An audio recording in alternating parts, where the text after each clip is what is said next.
Hello दोस्तों, Gyanvani IAS में आपका स्वागत है। दोस्तों, आज हम लोग राज्यपाल से संबंधित कुछ महत्वपूर्ण पक्ष को देखेंगे।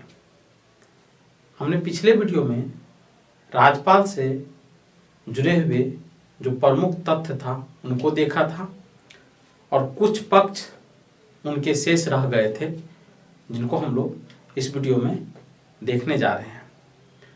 और वो पक्ष है राज्यपाल के कार्य और शक्तियां। तो चलिए देखते हैं राज्यपाल के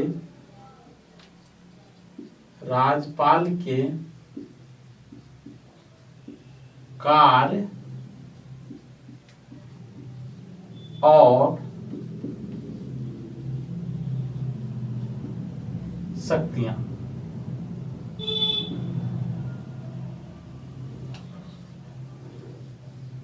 दोस्तों, हम सभी जानते हैं कि राज्यपाल को राष्ट्रपति के अनुरूप कई शक्तियां प्रदान की गई हैं, जिसमें कार्यकारी शक्तियां, विधायी शक्तियां, वित्तीय शक्तियां और न्यायिक शक्तियां प्राप्त हैं। लेकिन राष्ट्रपति के अनुरूप उसे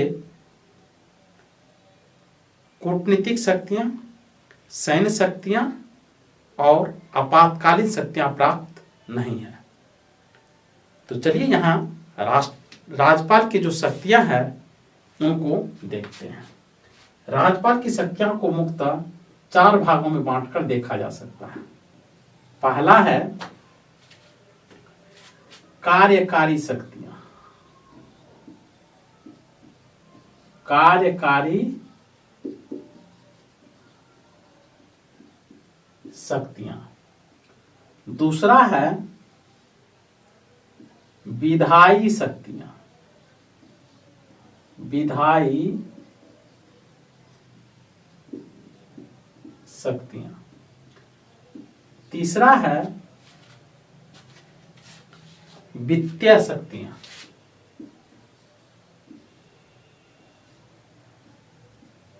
वित्तीय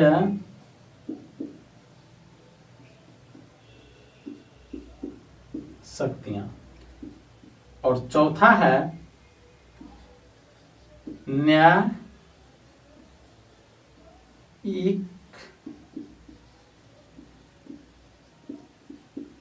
शक्तियां। तो राज्यपाल की जो 4 शक्तियां हैं, कार्यकारी शक्तियां, विधायी शक्तियां, वित्तीय शक्तियां और न्यायिक शक्तियां। तो अब इन शक्तियों को एक एक करके देखते हैं। चलिए राज्यपाल की वित्तीय शक्तियां को देखते हैं। तो इसका पहला पॉइंट है कि राज्यपाल यह सुनिश्चित करता है, राज्यपाल यह सुनिश्चित करता है कि वार्षिक वित्तीय विवरण, वार्षिक वित्तीय विवरण यानी राज्य बजट, राज्य बजट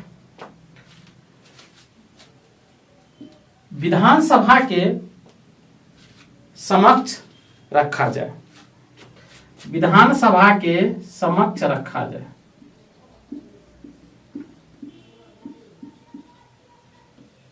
समक्ष रखा जाए। दूसरा है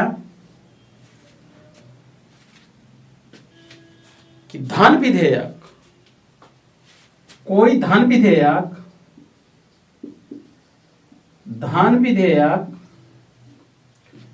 विधानसभा में तभी रखे जाएंगे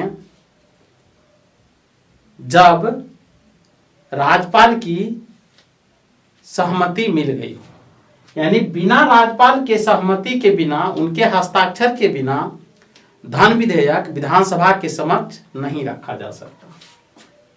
तीसरा है किसी प्रकार की अनुदान की मांग, किसी प्रकार की अनुदान की मांग बिना राज्यपाल के सहमति से नहीं की जा सकती। और चौथा है कि कोई अप्रत्याशित व्यय, यानी मान लीजिए कि जिस समय दोनों सदन सत्र में न हो, विधानमंडल सत्र में न हो और सरकार को तत्काल पैसे की या रुपये की जरूरत हो, तो उस स्थिति में राज्यपाल के माध्यम से आकस्मिक निधि से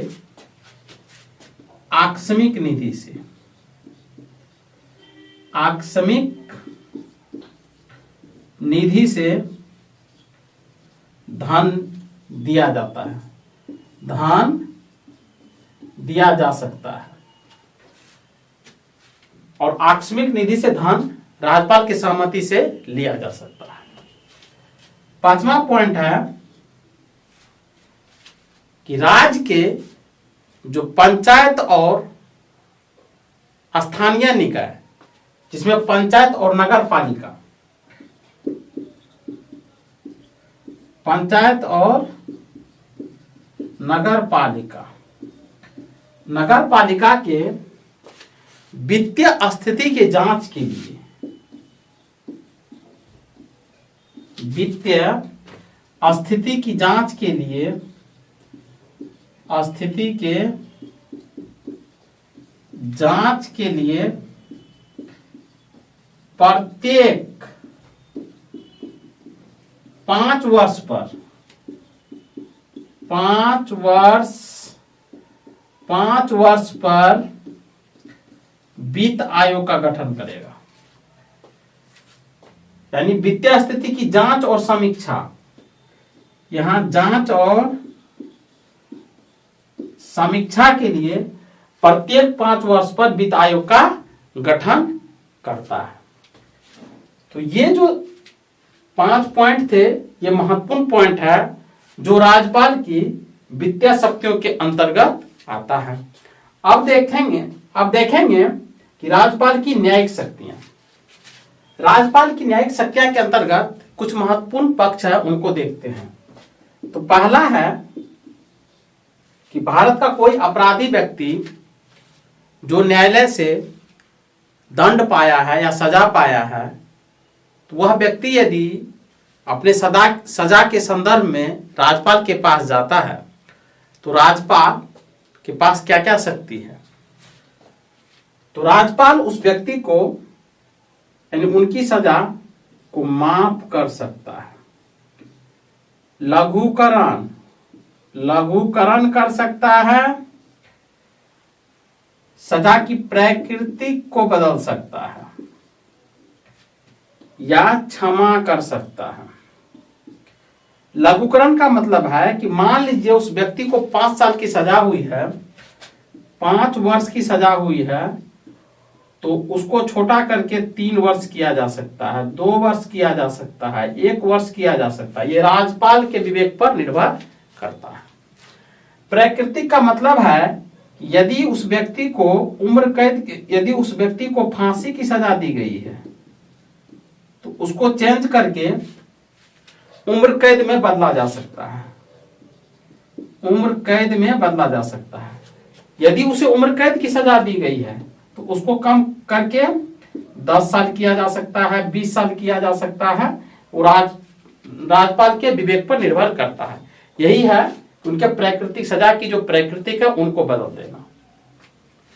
दूसरा है न्यायिक का राज्यपाल के,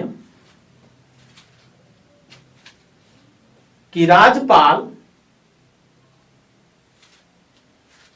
यदि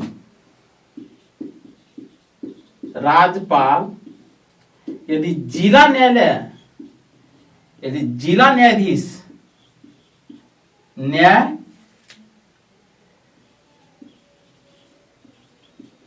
न्यायाधीश की नियुक्ति करता है, यानी जिला जज की यदि नियुक्ति करता है तो वह इस संदर्भ में उच्च न्यायालय के न्यायाधीश से परामर्श करता है, विचार विमर्श करता है।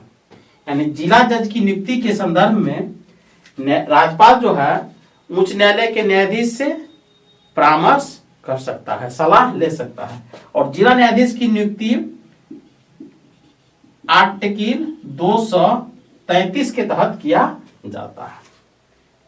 तीसरा है यदि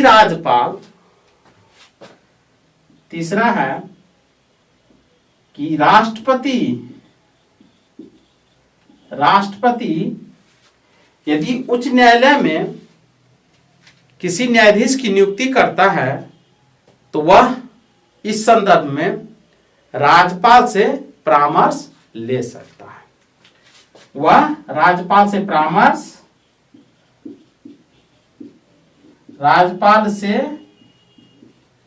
परामर्श ले सकता है।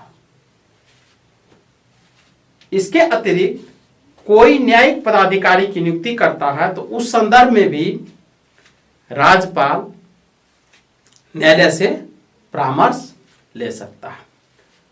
तो आज के टॉपिक में हमने राज्यपाल के कार्य और शक्तियां से संबंधित जो विभिन्न तथ्य थे उनको एक एक करके देख लिया हूं और उम्मीद करते हैं कि आप लोग को ये अच्छे तरीके से समझ में आएगा। अगले टॉपिक में राज्यपाल और राष्ट्रपति के संदर्भ में तुलनात्मक कुछ पक्षों का अध्ययन करेंगे, जैसे राज्यपाल और राष्ट्रपति के बीच वीटो शक्ति, वीटो पावर। दूसरा, दोनों की क्षमादान की शक्ति। दोनों की क्षमादान की शक्ति में क्या अंतर है? इसके अतिरिक्त दोनों के धन विधेयक के संदर्भ में जो तथ्य है उनका तुलनात्मक अध्ययन करेंगे। तो चलिए मिलते हैं नेक्स्ट वीडियो में, तब तक के लिए जय हिंद।